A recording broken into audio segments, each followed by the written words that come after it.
Okay, so I'm going to respond to some of the comments or questions on my YouTube videos. This is from Kabiza CM. He said, you gave me some new ideas about some faults um, have have on my Citroen C4 THP engine. Keep it up, thank you. Okay, so see, I'm not going to respond to everything. I will respond to the one I want. Especially the positive comment. Um, 407 is a reliable drive here because I'm a Peugeot pass dealer based in Onitsha. Oh, well. This is from Daniel M. Buka. He said, I love this, I've learned a lot. This response to video I did concerning Peugeot 406 repair. Abbas Hussein, he said, interesting episode. I learn new things every day. There's some comments. If they are too nasty, later on I will remove them. I'm not going to, but depends on how, what, anyway, let me leave it. But if you post a very bad, nasty attack, I will likely ban you. Then you can criticize, but once you start going personal, no, I will ban you. Unless I don't have your time. This is from, I don't know how to mention it.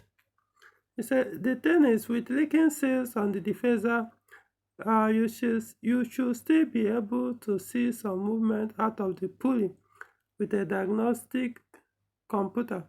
It will rotate a few degrees depending on how much pressure is building by the seals. They may be not fully, which will give you a P0014, at least on the exhaust side. If solenoid is blocked or the diffuser is seized, then you will see no cam retard advance at all on the computer live data. So here is responding to a video I did concerning camshaft diffuser issues, the usual culprit on EPCs in Peugeot engines. Yeah, usually that ring on the camshafts behind the diffusers. Not all the cases, but most times that's what usually give you that warning. Sometimes people will keep wasting money changing the camshaft diffuser, or otherwise also known as the VTC sprocket, but the fault will remain. Some will change those the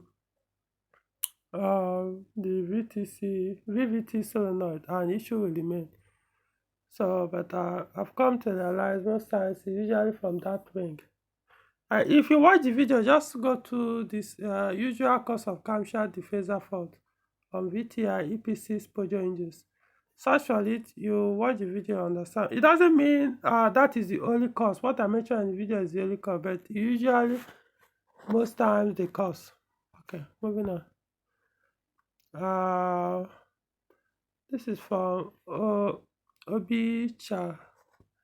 He said, well done, Lion King. I think you should have stuck with the total oil 5w-40. The problem is mobile is too ubiquitous. The probability for buying a substandard quantity is high because everyone buys mobile, especially mobile one. There's a reason why that total oil is expensive. Not everyone uses it, and it's very unlikely for you to purchase a substandard oil. Yeah, you are not wrong. I told in this video the story why I switched from total that I've been using for years without giving me problem. That's the 5w-40 to the mobile one because of the cost. Well, it's possible, because see, I knew about this oil, but it took me close to a year before I made the switch. I'm talking about that mobile super 3000 5w-40. When I knew about it, I didn't start buying it immediately. It took 6 months or more, because I was also pondering why the price differences, the gap was that huge. Yeah. But then I was like, hey, I'm buying if I'm buying from the mobile station directly, I'm not talking about people that buy from the market. I'm talking about from the mobile itself, right inside the Abuja city. I mean, if they will sell substandard product, then I mean every product of mobile in Nigeria will probably be fake. So that's why I decided to switch. If it was only one car that I have using that oil, I probably will stick with Total. But remember, I have 3 engines that run with that oil. So the price was just, I just didn't want anything that would discourage me from using that 5w-40. So I decided let me try it on one engine so that if there's any bad effect, at least I know it's only one car to affect. But after 1 year, I didn't notice anything, so I now switched the other engines to that oil. So far so good. But it has actually affected one of my sales, which I'm going to publish a video soon. So I believe it was probably though it's been okay. Maybe when I do a video, when you watch the video, you understand. But I think I suffered the effect of that oil switch. It doesn't matter whether it's because it's mobile or not. Once you switch oil for one brand to another, even the same grade, there's a possibility that your oil sales could be weakened. This could be one of them. Anyway, so like I said, you could be right. Who knows? But the total on if I have that choice, if the affordability is not the issue, I'll stick with the total.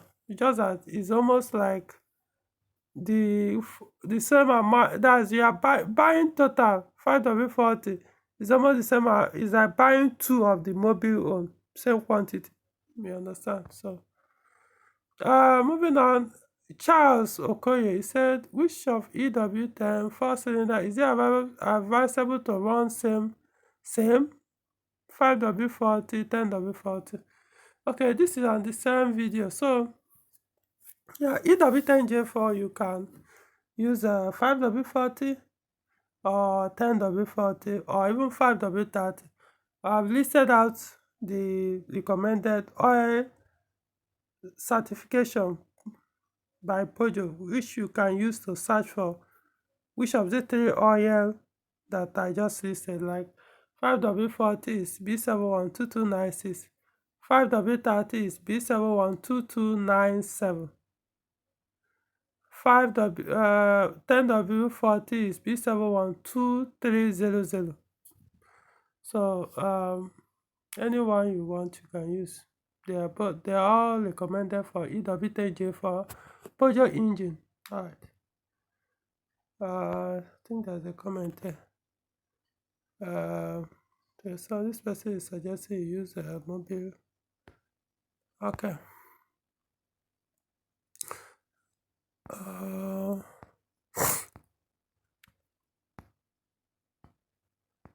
Okay.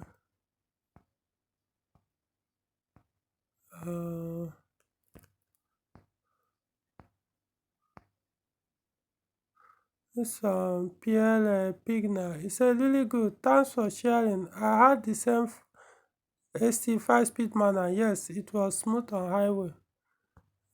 This is about my repairs. I said repair. Just about my 505 ST.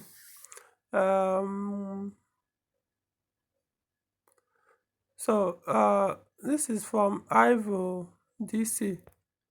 He said, thank you for the great video. Do you perhaps know the cylinder order? I couldn't find anything, unfortunately.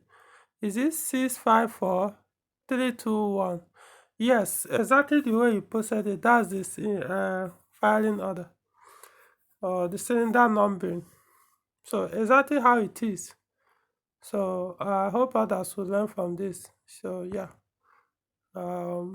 Cylinder 1, all Peugeot cars their engine cylinder one always start from the gearbox. So let's assume it's 4 cylinder. To start from, you start from gearbox to count cylinder 1, 2, 3. The cylinder 4 will be closer, the closest or the last cylinder between the timing chain or timing belt and the cylinder itself. So it's closest to the timing chain. So yeah, you got it right. Let me also click right.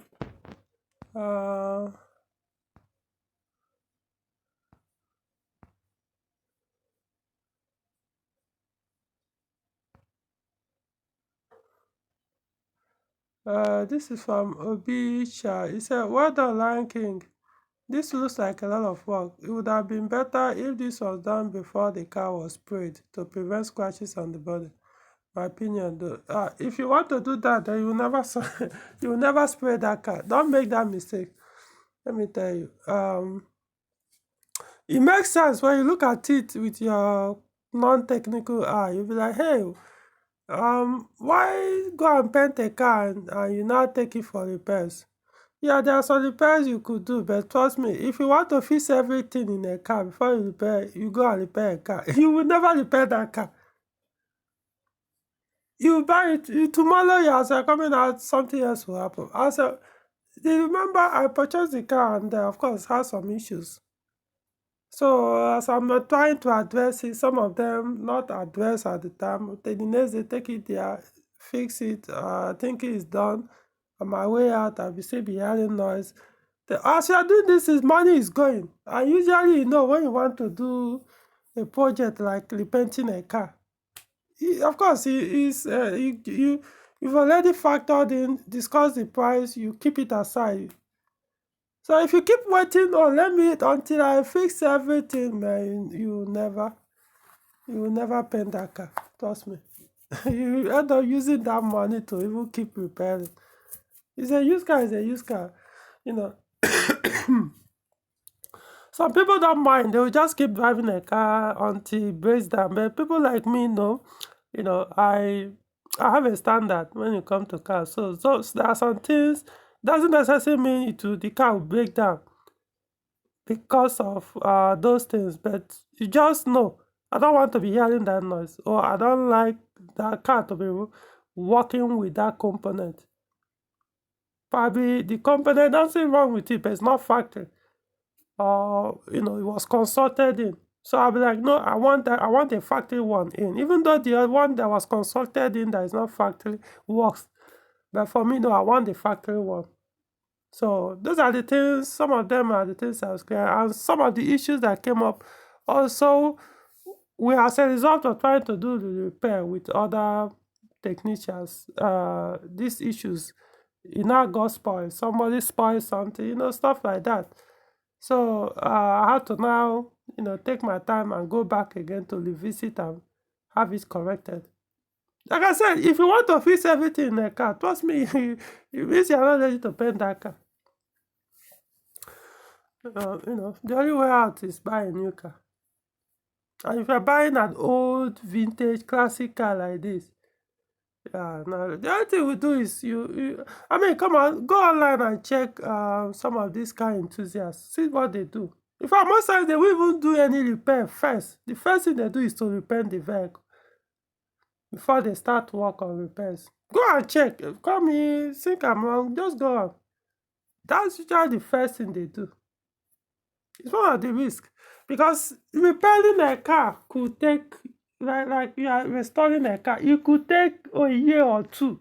Especially an old car like this, or maybe you are doing a car that was abused very badly. You say, okay, let me buy this car as a scrap and gradually repair it. It could take years, months. So most times you will be like, no, let me just repair the car and then gradually be bringing it. Yes, there could be some once in a while scratch, but you can't, even if you drive out, you paint a car, you can be driving out, one stupid person will come and scratch you. So those are the things. Yeah, it's not as if I didn't consider that, but then the fact that I did not want to have any reason that will make me not to repent, change that color, that car color. One of the things I just couldn't live with. I have in mind color of the car I want. I want the car to be in. So the money was ready. I don't want to keep waiting until what? So that's it. But I understand your observation. But like I said, you are looking at it from a non-technical eye. Or those of us who are into tech, they trust me will understand. But like I said, go and check other people. Go on, like, you're on YouTube, search. I'm not talking of Nigerians. Go out. I mean, you see people. I'm talking about high-skilled technicians. You see what they do. They will first usually paint the vehicle, and then gradually. The other thing they have big workshops where they can actually pull the engine out, leave it outside, and be doing all the work. Whatever they want to do, they'll do it all the vehicle so that there won't be need for scratch. When they are done, they will bring the engine and mount it back. It happens. So okay. What next? Okay. So I'll end it here so I can start another one. All right.